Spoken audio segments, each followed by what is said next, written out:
Pues primero que nada, gracias a la Red por los Derechos de la Infancia por la invitación a comentar este informe.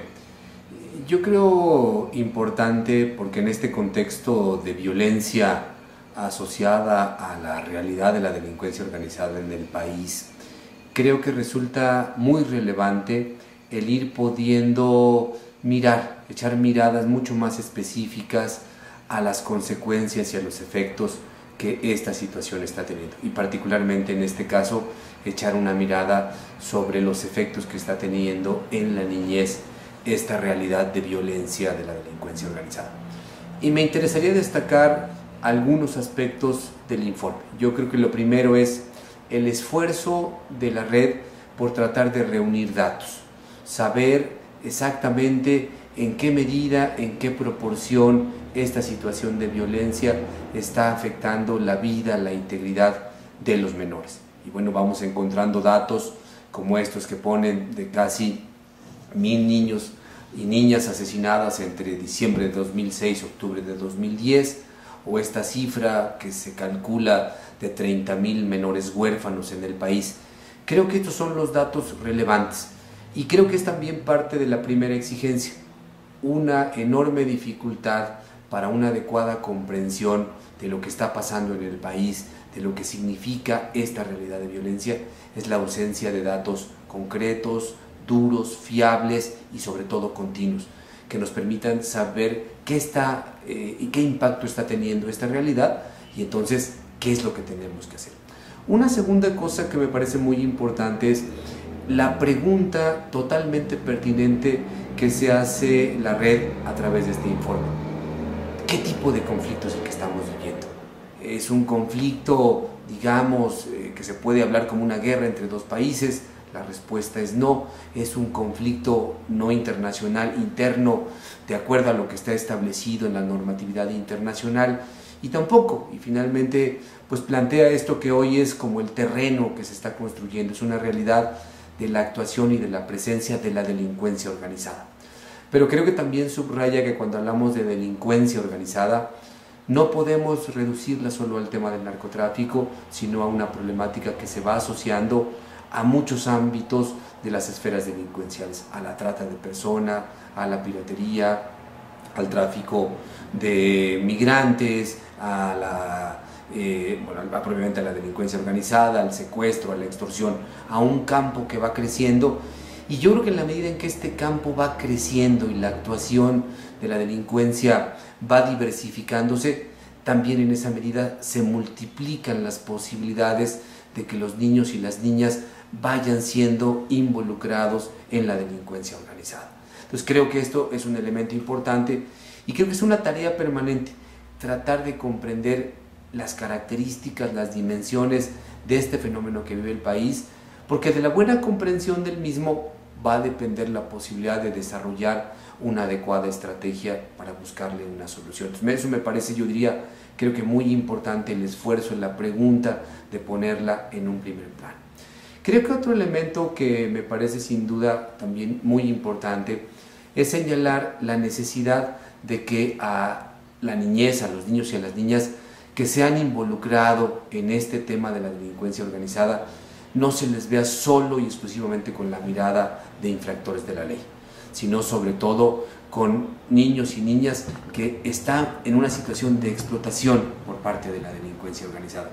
Pero además vinculando esta realidad a la situación de pobreza y de exclusión que una gran cantidad de personas, particularmente niños y niñas, están viviendo en el país. Entonces, creo que esta insistencia de la red, que se suma a muchas otras, de decir, no se puede seguir viendo el problema de la violencia, de la delincuencia, de las consecuencias particularmente en niños y niñas, solo como un asunto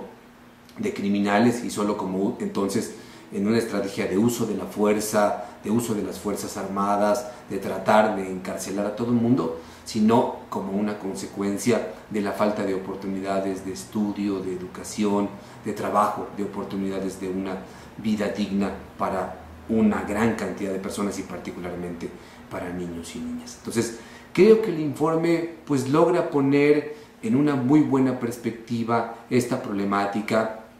de los menores que están participando en estos conflictos, en esta conflictividad que vive nuestro país. Y me parece que el conjunto de recomendaciones que van desde modificar las leyes, desde generar efectivamente programas de gran alcance, de gran envergadura en el trabajo preventivo, son sustantivos. Creo que también la red, como muchos, plantea que una pieza fundamental de la estrategia tendría que ser el combate a la impunidad. O sea, no podemos seguir aceptando el que se quiera combatir a la delincuencia organizada, quebrantando la ley, violentando los derechos humanos, privando de la vida a niños y niñas, como ha venido sucediendo. Entonces me parece que el conjunto de recomendaciones es muy importante.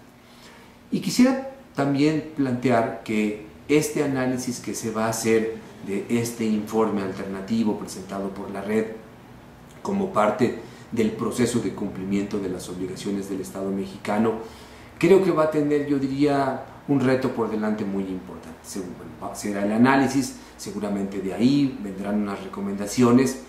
pero este proceso ya lo hemos vivido en un buen número de ocasiones en el país.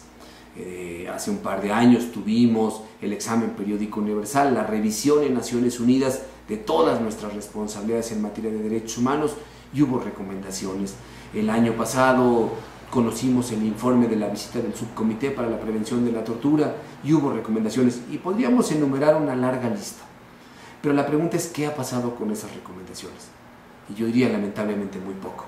Nuestro gran tema es el cumplimiento, la puesta en práctica de esas recomendaciones. Entonces yo creo que la Red por los Derechos de la Infancia se tiene que plantear que este punto de llegada, que será el análisis del informe oficial y ayudado por el informe, la información complementaria, va a tener como resultado seguramente recomendaciones que van a ser muy importantes. Pero viene entonces, yo diría, la tarea sustantiva: cómo lograr que esas recomendaciones sean puestas en práctica, que no solo acumulen, sumen, aumenten el número de recomendaciones que ya tenemos, porque me parece que hoy el gran riesgo que estamos viviendo es una especie de los gobiernos, tanto el gobierno federal como los gobiernos locales, yo digo, están generando una especie de anticuerpos frente a las recomendaciones que vienen de Naciones Unidas. Y entonces no se genera una dinámica de busquemos alternativas, hagamos el mayor esfuerzo, sino la ley del menor esfuerzo, algunos pequeños cambios, modificaciones a la ley, algunos programas,